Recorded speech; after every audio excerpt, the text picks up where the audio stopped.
These are 15 trades that could happen at the MLB deadline in 2025. Starting off at number 15, we got Amed Rosario going to the Milwaukee Brewers. He can play a couple different positions in the infield and even the outfield, so the Brewers might have to play around some positions, but I think this could fit decently, because the Brewers could use some infield help. Number 14, I got Yoan Moncada going to the Yankees. They could use some help at third base. He's having a great season. I think this works well. Whoops, forgot to film number 13.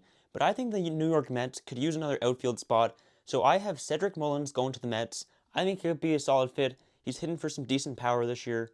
Let's see this happen. Next, we got Austin Hayes going to the Seattle Mariners. They got a spot in the outfield that could use some help, so I think this works well. At number 11, I got Tyler Anderson going to the Cleveland Guardians. Cleveland's usually pretty good with starting pitching, but they have quite a few guys having like mid or like not great seasons this year, so I think this could fit well. But I guess now that I look at the stats a little bit more, Tyler Anderson's also not having that crazy of a season, but he is doing better than a bunch of other guys in Cleveland's current rotation. Next at number 10, I got the Yankees getting Sagano from the Orioles. They definitely could use another arm in their rotation. He's having a great first season in the MLB, and he's only on a one-year deal, so the Orioles, they're not on a spot to make the playoffs, so I definitely think he's going to get traded. At number 9, we got Ramon Laureano going to the Astros. Now, Houston is definitely a very right-handed heavy lineup, but still, I think this is a good fit, and they could move Altuve from outfield to second base so that Laureano could go in the outfield, switch some things around. I think this works well. Number 8, the Philadelphia Phillies could definitely use some bullpen help, and Aroldis Chapman at age 37 is having another great season so far, so I think this is a great fit. At number 7, I got Ryan O'Hearn going to the Seattle Mariners. The Mariners could use a first base. Rowdy Tellez isn't doing so well. I think they should make this happen. At number 6, I got the Toronto Blue Jays getting Andrew Heaney. The Blue Jays definitely need another arm in the rotation, with Max Scherzer being injured and Bowden Francis not playing well this year. Getting another arm is definitely going to be a top priority for them. On a side note, my mom is the biggest safety police person I probably know. I'm in a ball hockey tournament this weekend, which is kind of just for fun, and she made me get this custom mouth guard.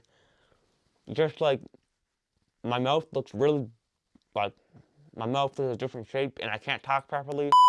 Yeah, let me know if you guys think this is a good idea to wear. I think I might get made fun of. At number 5, it's kind of weird to say, but the Dodgers kind of need some starting pitching help. And it's especially weird since they got so many starting pitchers last year in the offseason. Like, I feel like they had like 10 starting pitchers at one point, which they do have a lot. It's just injuries and guys being kind of having disappointing seasons. Either way, I think Nick Martinez from the Reds would be a great fit for them. At number 4, we got Taylor Ward. He has another year of team control after this season still, so that makes him a little more valuable. And I have him going to the San Diego Padres. They definitely need some outfield help.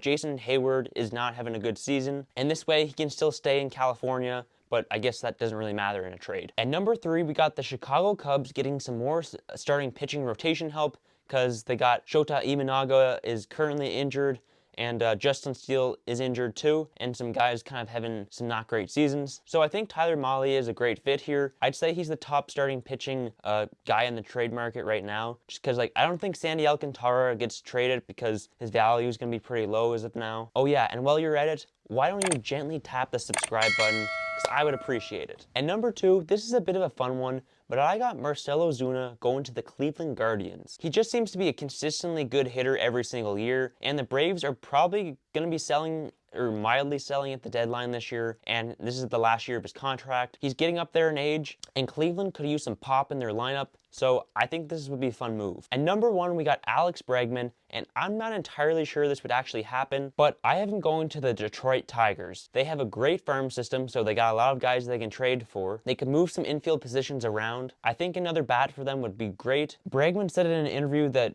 he almost went to the Tigers at one point this offseason, and he could get back with his old manager, AJ Hinch. So I think this would be a fun move, and I think Alex Bregman has a good chance of making the All-Star game this year. But if you want to see my All-Star game predictions for 2025, tap this. First time flying alone.